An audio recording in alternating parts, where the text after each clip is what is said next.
Now, from a defensive standpoint, even though they scored with 34 points, I mean, I think 20 of them came off of turnovers, and one of them came on a 4-yard drive after the punt. I mean, do you look at what happened and the performance of the defense, and do you take encouragement from that, or do you look at 34 and the three and? Yeah, I mean it's kind of hard to tell, but you can take some away from it, but even in those bad situations where they might get the ball at their own 4, we got to find a way for them to kick field goals in that situation, or for us to come up with a 4th down stop like we did on the goal line down there, or like we should have done on the goal line down there. We just got to find ways to make them kick field goals when we get put in bad situations. At what point? I mean, I know that you said that somewhere in the third, or you could see in guys' eyes that this wasn't our day. Right. Was there one particular thing, one score that kind of you started to get that feeling that it had slipped away from you?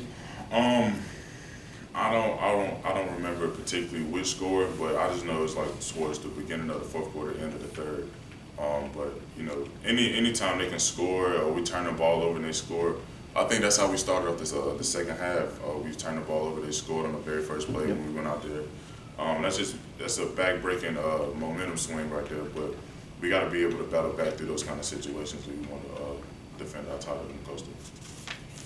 Looking forward to Miami, what's really been the main key that you guys are looking at on their offense? Really, it's just the run game.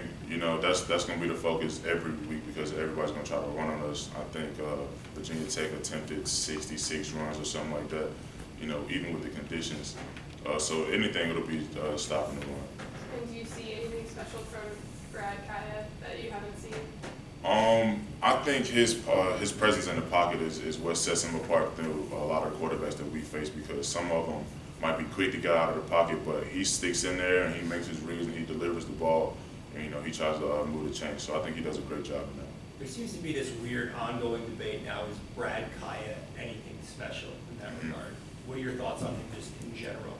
I think he's developing last week, but yeah, I think he's just a playmaker. He finds a way to get his offense going, and that's some things that some quarterbacks just can't do. But he somehow finds a way, whether it's running or passing, and I think he does a great job distributing the ball.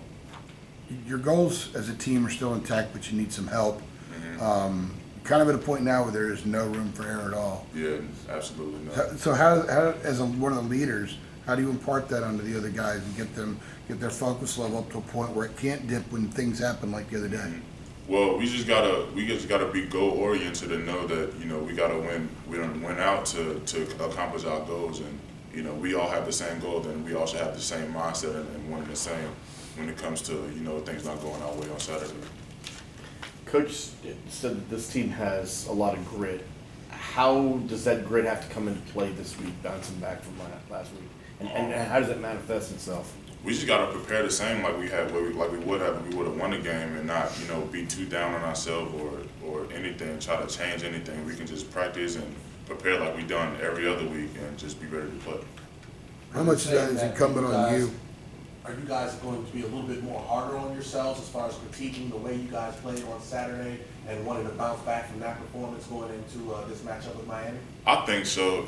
I think especially on the defensive side of the ball, I can't really speak for offense, but on the defense, I think we got to be even more hard on ourselves because, we played a decent game, but at the end of the day, they still scored 34 on us on our home turf. So we got to be very hard on ourselves, but not to the point where it takes us out of the game or anything like that. Coach Fedor said that Saturday was probably your best game since you've been here.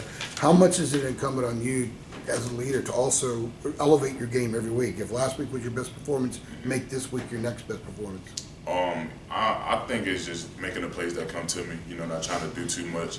I think that's why I've had a couple bad weeks before this week, just trying to do too much. And, this week, I just got back to playing my gap and doing my job and not worried about, everything else that's going on with the linebackers got going on and stuff.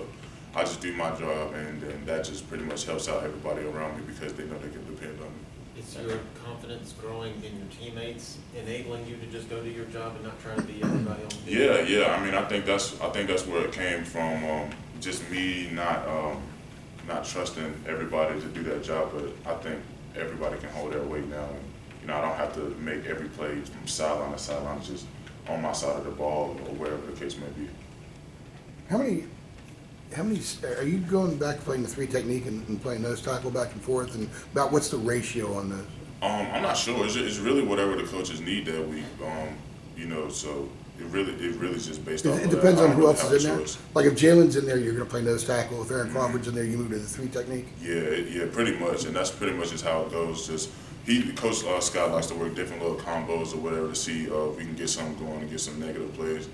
But you know, I just whatever he tells me to do. I know all the plays that three tech and knows. They're pretty much one and the same. As encouraging as it must have been to have DeJuan back, it's got to be awfully deflating. 4 snaps and like he injured his knee or something like that. And I don't know what his status is now, but now it doesn't look like you're gonna have him for a while. How discouraging is that? It's not as discouraging as you may think because you know he's a warrior. He's gonna battle back and he's gonna do what he can. It's not like he's you know just had like a nick here. He had to battle through some pretty tough injuries. So we're just gonna keep praying for him and you know hopefully he's rehabbing and doing all the things he needs to do. But besides that, we can't really you know worry about who's not playing. We gotta go with the guys that we have. Anything else, Naz? All right, thanks, folks. Thanks, Naz. Thanks, Tyler. No problem.